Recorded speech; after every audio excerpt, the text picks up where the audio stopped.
Mr. Chairman, we are all on the record. Great. Thank you, Mr. Secretary.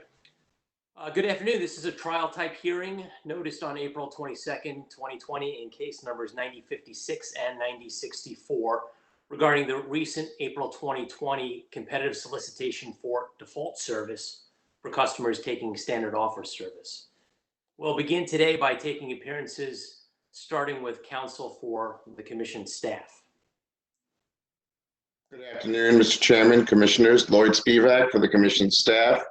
With me, I have David Hoppock for staff and Frank Mossberg of Bates White, the Commission consultant, and they will both be testifying today. Thank you, Mr. Spivak. Do we have other appearances by counsel? William Fields for the Office of People's Counsel. Thank you, Mr. Fields. Good afternoon, Beverly Sikora on behalf of BGE. Thank you, Ms. Sikora. Your Honor, Matt Seegers for Pepco and Delmarva Power. Thank you, Mr. Seegers.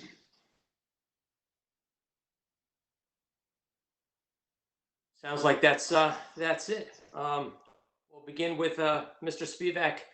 You said you have two witnesses today? That's correct, Mr. Chairman. We'll begin by calling Frank Mossberg to the stand, please. Okay. Thank you. We'll have Mr. Mossberg on the virtual stand. Mr. Secretary, can you please swear in Mr. Mossberg? Mr. Mossberg, please raise your right hand. Do you solemnly swear under the penalties of perjury that the statements made in this matter today are the truth, the whole truth, and nothing but the truth?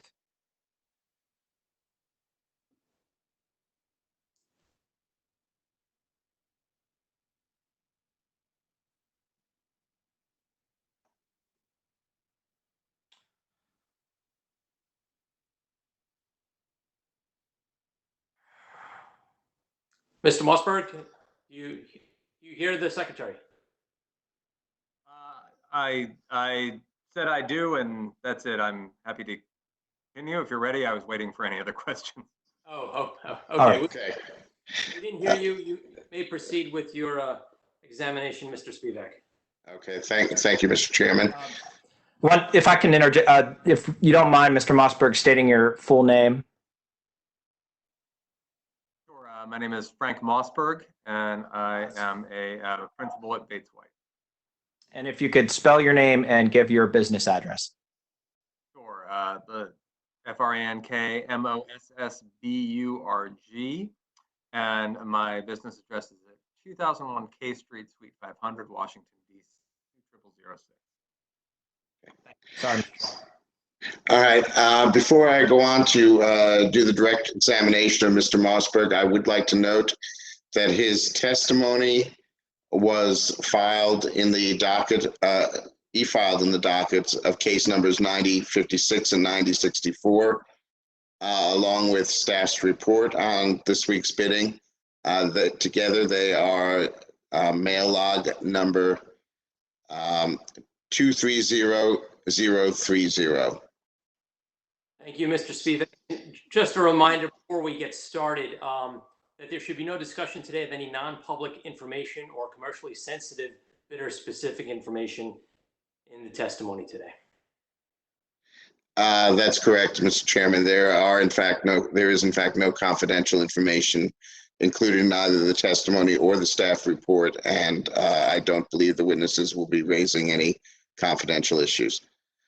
And that said, turning to Mr. Mossberg, do you have in front of you a document captioned in Commission case numbers 9056 and 9064, titled Direct Testimony of Frank Mossberg, Bates White, LLC, on behalf of the staff, the Public Service Commission of Maryland, and dated with today's date? I do. Does the testimony consist of 8 pages of question and answer testimony? Yes, it does. Did you prepare this testimony, or was it prepared under your direct supervision? I did. Do you have any additions, deletions, or other corrections you wish to make at this time? No, I do not. And do you adopt this testimony as part of your sworn testimony in this proceeding? I do. And if the questions were asked of you now as they were asked in this document, would your answers be the same? Yes, they would. Okay, thank you. Mr. Chairman, staff requests that Mr. Mossberg's testimony be marked as Staff Exhibit 1 and admitted into the evidentiary record, please. We will mark Mr. Mossberg's testimony as staff exhibit number 1. Well, let's hold off on moving it until after we hear from the witness. Okay, thank you. Mr. Mossberg, can you provide us a brief summary of your testimony, please? Certainly, Mr. Spivak. Good afternoon, commissioners. Again, this is Frank Mossberg from Bates White. We are the commission monitors for your 2019-20 Standard Offer Service RFP, and here to talk about the third bid day in this RFP, which solicited residential type 1 and type 2 service. We would recommend that you accept the results of this past Monday's bid day. Before I get into reasons why, I'll note that we did have 2 modifications made to the usual process due to events both on the PJM markets and, of course, throughout the world. The first modification was that this bids were collected and evaluated remotely due to the ongoing coronavirus crisis. The way we did this was we established a single Bates White secure email for bidders to submit their offers to. And we also had a phone number in case there were any technical issues. Only after the bid window closed did we distribute bids to the appropriate utility, confirm the winners and winning prices, and monitor the notifications of the winning and losing bidders. The second modification was due to the fact that due to the ongoing disputes between PJM and FERC, there is no capacity price for the June 2022 to May 2023 period. Many of the products up for bid here, at least in part, covered some of that period. And so according to your direction, we established a proxy capacity price for that time period for bidders to use in formulating their bids. And bidders will be paid or pay a true up when the actual price is known. We would recommend, as I mentioned, accepting the results of this past Monday's bid for 4 reasons. First, it was open, fair, and transparent. All bidders, including utility affiliates, offered the same products, and signed the same contract. Winners were picked solely on the basis of price. Prices were consistent with broader market conditions. There were no bids rejected due to the imposition of the PAT. The bid was competitive, and here I do have a couple public numbers I can share. First, there were 14 bidders. That's the same number that we saw in October, which is when we were looking for a similar mix of products. We had 4.5 megawatts bid for every megawatt needed. That compares to about 5 to 1 in October, so a little lower, but still a healthy number. And we had 9 winners, and that compares to 9 winners also in October. Finally, the process was conducted in conformance with all appropriate rules and regulations. As I mentioned, that we did have to make some modifications. We had no indications there were any bidders who wanted to submit bids that could not. All bidders' bids were evaluated, and the winners were selected appropriately according to the rules. With that, I'm happy to take any questions. Thank you, Mr. Mossberg. Is there any cross-examination for the witness? Do the commissioners have any questions for the witness? Seeing none, Mr. Spivak will move staff exhibit number 1 into evidence. Please call your next witness. Thank you, Mr. Chairman. The commission staff calls David Hoppick, please. Thank you. Good afternoon, Mr. Hoppick. Mr. Secretary, if you could swear in the witness. Mr. Hoppick, can you hear me? Mr. Hoppick? Can you hear me now? Great, thank you. Mr. Hoppick, please raise your right hand. Do you solemnly swear under the penalties of perjury that the statements made in this matter today are the truth, the whole truth, and nothing but the truth? I do. Thank you. Also, for the record, please state your name and spell it. David Hoppick. First name is D-A-V-I-D. My last name is H-O-P-P-O-C-K. And And if you could please provide your business address. My business address is 6 St. Paul Street, Baltimore, Maryland, 21202. Thank you. Mr. Chairman? Thank you. Mr. Spivak, you're a witness. Thank you, Mr. Chairman. Good afternoon, Mr. Hoppick. Good afternoon. Do you have in front of you a slightly shaded document captioned in case numbers 9056 and 9064 entitled "The Commission Staff's Report on the Standard Offer Service Bidding Process and Results for 2020 through 2022 and dated with today's date"? I do. Does the document consist of 15 pages of information presented in both text and table form? It does. Did you prepare this document, or was it prepared under your direct supervision? I prepared it. Do you have any additions, deletions, or other corrections you would like to make at this time? Do not. And do you adopt this document as part of your sworn testimony in this proceeding? I do. Thank you. Mr. Chairman, staff requests that the staff report be marked as staff exhibit number 2, please. So marked as staff exhibit number 2. Okay. Mr. Hopper, can you provide us with a brief summary of the staff report, please? Certainly. Good afternoon. I will provide a brief overview of staff's report of the estimated bill impacts of the standard offer service bidding conducted on April 27, 2020. SOS bids were received for residential type 1 and type 2 service. I will begin with residential. Please turn to page 1.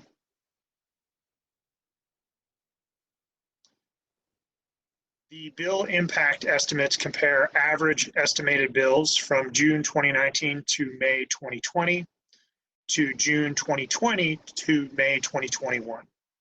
A summary of the estimated average residential bill impacts is provided on page 1.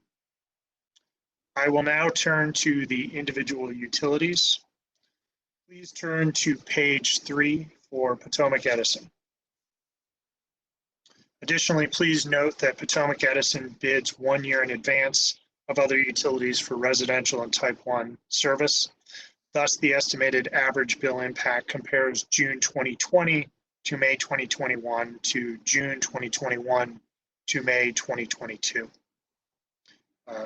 For Potomac Edison, the average residential bill will increase 5.6%, which translates to $82 per year.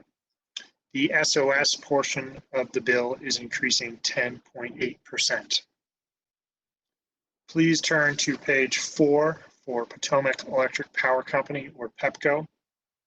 Again, we are comparing estimated average residential bills from June 2019 to May 2020 to June 2020 to May 2021.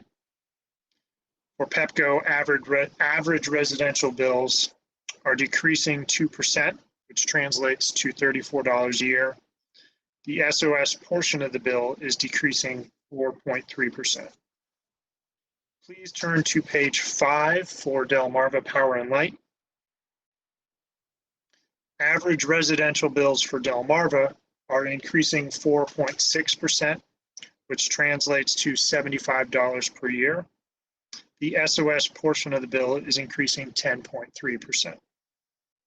Please turn to page 6 for Baltimore Gas and Electric. For BGE, average residential bills for BGE are increasing 1.6%, which translates to $24 per year. The SOS portion of the bill is decreasing 1%. Next, please turn to page 7 for the type 1 estimated average bill impacts.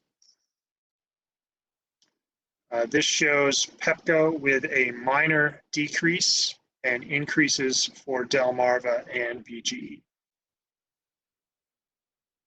Next, please turn to page 8. I will review the type 2 estimated average bill impacts. This compares estimated bills from June through August 2019 to June through August of 2020. Additionally, a comparison of SOS rates from spring 2020 to summer 2020 is provided. Please turn to page 11 for Potomac Edison.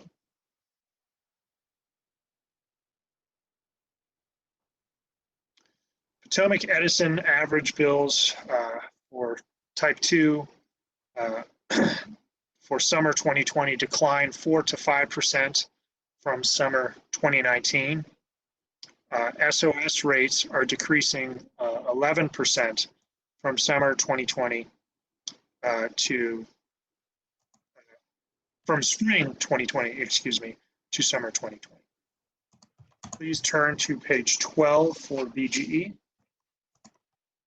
BGE average summer bills show a range of change from 1% increase to a 2% decrease relative to summer 2019 average bills. For BGE, SOS rates are decreasing 11 to 12% from spring 2020 to summer 2020. Please turn to page 13 for Delmarva. For Delmarva, average type 2 SOS bills for summer 2020 show little change from summer 2019. SOS rates are increasing 4 to 7% from spring to summer. Finally, please turn to page 14 for Pepco. For Pepco, average bills for summer 2020 for type 2 customers declined 4% from summer 2019, and Pepco SOS rates are decreasing 9% from spring 2020 to summer 2020. That concludes my summary, and I am available for questions. Thank you. Mr. Spivak, any more questions of your witness? No further questions, Mr. Chairman. Staff does request that Staff Exhibit 2 be moved into the evidentiary record. Staff Exhibit number 2 is moved into the record. Is there any cross-examination of the witness? Do the commissioners have any questions of the witness? The witness is excused. Any additional witnesses, Mr. Spivak? No, staff has no further witnesses, Mr. Chairman. Thank you. Do any of the other council have any witnesses to sponsor? I see shakings of heads. Okay. Any other parties wish to be heard at this point? Seeing none, the commission will consider today's testimony from the 2 witnesses subject to a future order by this commission. With that, this hearing is adjourned. Thank you. Thank you, Mr. Chairman, commissioners.